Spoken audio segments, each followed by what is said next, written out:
Assalamu alaikum. Mheshimiwa Rais, leo mimi niko na furaha nyingi sana na msiwe na wasiwasi, siwezi kutusi mtu yote. Manake saa zingine watu wanafanya mambo mengine, wazee kama sisi tunaona hii mambo ni upuzi. Anyway, mimi siunipe hiyo kiti yangu kidogo, nilikuwa kwa mkono. Niliweka wapi? Ilanguka? Wewe ndio unashika karatasi yangu, lete. Najua kawaida mzee anaitwa mwisho, lakini ndio kwa ameniita mapema. Anyway, Your Excellency, I have said before, and I'm going to repeat today again. In 60-something years of the history of this country, no president has achieved in 2 years what you have been able to achieve in the last 2 years. We were on the verge of having a currency collapse. Our currency was 160-something and progressively going down to 300. Ulifanya kazi mzuri sana, mambo mengi sana. You protected our currency. Today, our currency is transacting at about 129 to the dollar. Your Excellency, you brought in the universal health coverage. Even a country, first world country, the most developed, the most powerful economy in the world, the American economy, does not have a universal health coverage. This system is going to work, Shah and Chief is going to work, and it's going to be one of its own in this part of the world. But like any other thing, when you're starting something new, there are a little bit of teething problems. I'm telling Kenyans to bear with us while this thing is getting perfected. Your Excellency, you brought about a housing thing, which you mentioned yourself, but I'll repeat it again. We are now in excess of almost 130,000 units. And for 60-something years, we've been trying to achieve that, and we never achieved anything. But now we are going to achieve it. All the naysayers, we are now seeing the kind of progress we are making.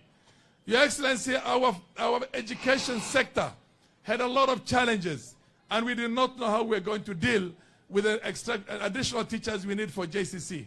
And people were worried. You recruited almost 80,000 teachers in the shortest possible time, a feat that has never been achieved any time in the past in this country, and we want to congratulate you for that. Your Excellency, I was one of the founder members of what was called COTEPA in the parliament. In the 7th parliament, it's called Coffee and Tea Parliamentary Association. Coffee farmers were cutting their trees up until you came in as the president, and today, coffee farmers are laughing all the way to the bank. Our tea farmers are very happy. Your Excellency, that has never been achieved for over 30 years before that. Your Excellency, we were importing maize from outside the country in the hundreds of thousands of tons. Today, we have such a powerful harvest, we are likely to export maize to other countries that are needing. We have a food security. Your Excellency, the sugar sector, for the longest I can remember, because I'm older than everybody here, we've been importing from outside the country every year sugar. For the first time, we are not importing sugar, and sugar farmers are getting dividends. Your Excellency, the list goes on and on and on. What happens in this country is that we go for one election.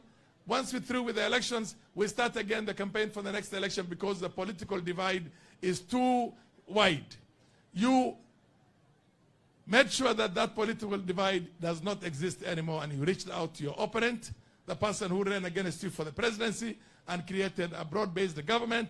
You went to the former president and people who, again, voted against you and campaigned against you, something that's never happened in the history of this country, but you still reached out to him. The political divide is not there. Integration of the political classes is there now. Your Excellency, we will promise you, like I said in many places, I did not vote for you in the last election. We are going to vote for you from this part of the world, this region, to the man come the next election. We are looking at 99%, 100% of all the votes of Northern Kenya who will be there for you. Your Excellency, we talked about, you directed that road design should be done from Garissa. You talked to your minister then, Murkomen, from Garissa all the way to Liboya, and you said, finish the road design. When it's ready again, I'm going to look for the money for that road again. I want to thank you very much for that very powerful undertaking, and the fact that I know you always deliver on your undertaking. Your Excellency, you have done everything that needed to be done, and even much more than that. What we can tell you, we want to thank you. Na wale ambao wanasema hawataki maendeleo, wanataka mambo mengine. Ile mambo mengine wanataka ni shauri yao.